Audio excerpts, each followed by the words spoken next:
बहुत काम कर लिया। अब कुछ दिनों की छुट्टी लेकर अपने गांव जाता हूँ। वैसे भी बहुत पैसा खर्च करके पिताजी ने गांव में एक आलीशान घर बनाया था।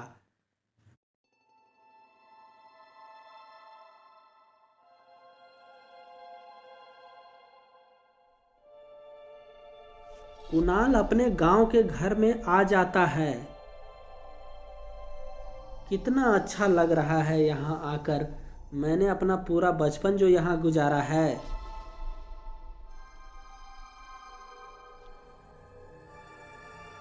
अरे साहिल, तुम? कुणाल, कैसे हो?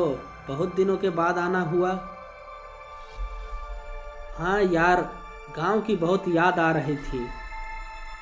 मुझे जैसे पता चला कि तुम आए हो, मैं तुमसे मिलने आ गया। और बताओ साहिल, कैसा चल रहा है यहाँ सब? सब ठीक है यार।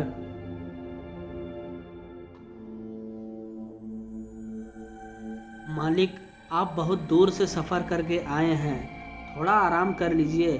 मैं थोड़ी देर में खाना लगाता हूँ। ठीक है हरिया काका। इतनी रात को ये कौन है जो हाथ में तलवार लिए जा रही है? खैर छोड़ो, सुबह इसके बारे में पता करूंगा।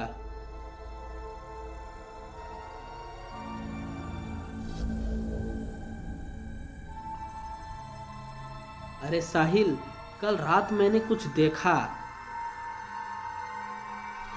भाई, तुमने क्या देख लिया है?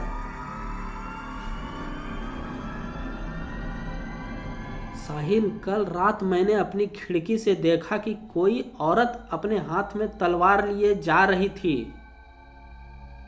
ये तुम क्या बोल रहे हो? अरे, ये आप क्या बोल रहे हो? ये नहीं हो सकता है। जरूर आपने कोई डरावना सपना देखा होगा। भाई, मैंने कोई सपना नहीं देखा। मैं सच बोल रहा हूँ। इसका मतलब वो लौट आई है। कौन लौट आई है?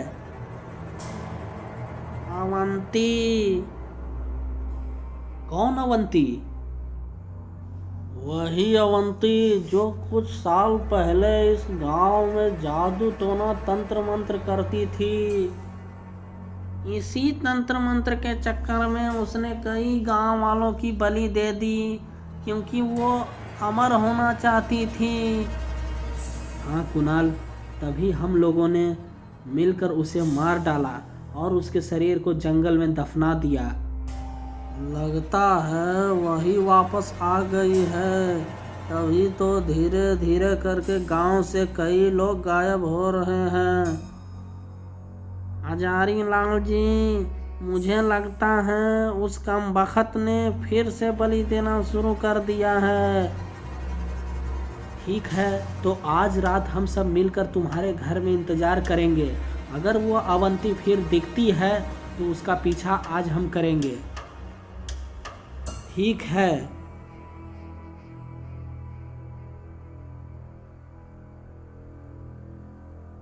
अरे, ये कौन है?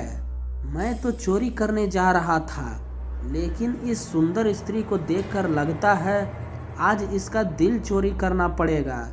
लेकिन ये अपने हाथ में ये तलवार लिए क्यों जा रही है? अरे मेरी तलवार वाली रानी, क्या लाजवाब है तेरी जवानी। तुमको देखकर मैं हो रहा हूँ पानी पानी। चल, हम दोनों मिलकर लिखते हैं अपनी प्रेम कहानी।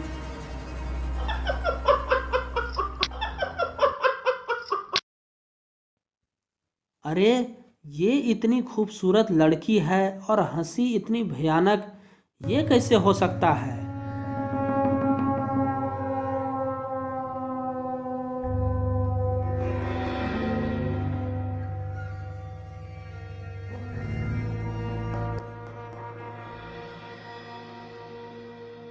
बचाओ! अरे मर गए रे। ये तो चुड़ैल है। अब मैं नहीं बचने वाला। चुड़ैल उस चोर को मार डालती है। इधर कुणाल के घर पर सभी लोग इंतजार कर रहे थे अवंती के आने का। अरे भीमा भाई, बहुत समय से इंतजार कर रहे हैं, लेकिन कमबख्त अवंती अभी तक नहीं आई। अभी अवंती वहां से गुजरती है।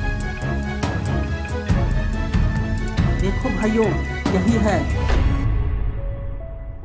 अरे हाँ, ये तो अवंती ही है। तभी अवंती अपने चुड़ैल वाले रूप में आ जाती है।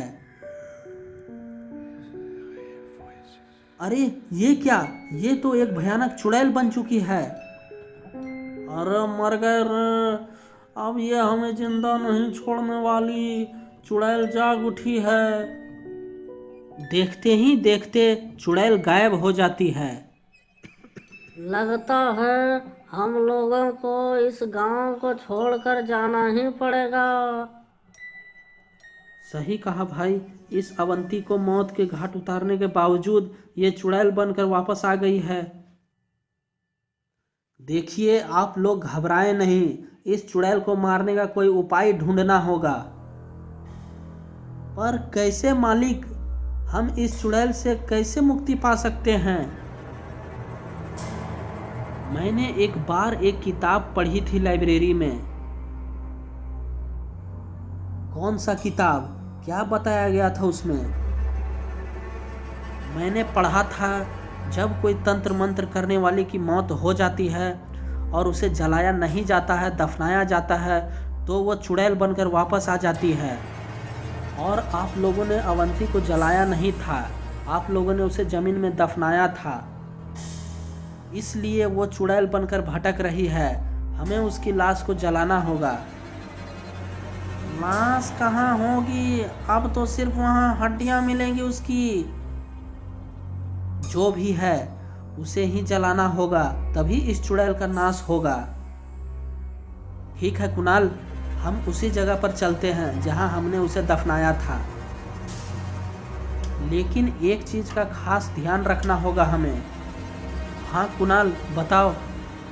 वो चुड़ैल जरूर हम पर हमला करने आएगी। वो अपने कंकाल को जलने से हमें जरूर रोकेगी।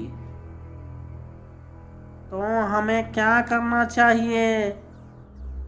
हमें अपनी सुरक्षा के लिए हनुमान जी की एक मूर्ति साथ लेकर चलना होगा। ठीक है कुणाल। सभी लोग अवंती के कंकाल को जलाने के लिए निकल पड़ते हैं।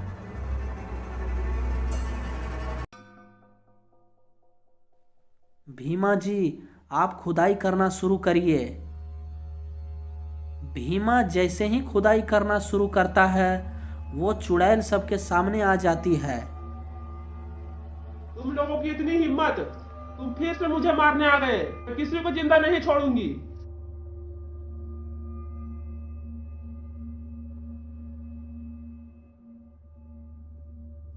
अरे हजारी लाल जी, जल्दी से हनुमान जी की मूर्ति सामने करिए, तभी तो चुड़ैल रुकेगी, नहीं तो ये हम पर हमला कर देगी। हजारी लाल हनुमान जी की मूर्ति को चुड़ैल के सामने कर देता है। हटा, जल्दी हटा इस मूर्ति मेरे सामने से। तभी अवंती के कंकाल को जला दिया जाता है। अरे मर गई रे। इस तरह चुड़ैल का नाश हो जाता है।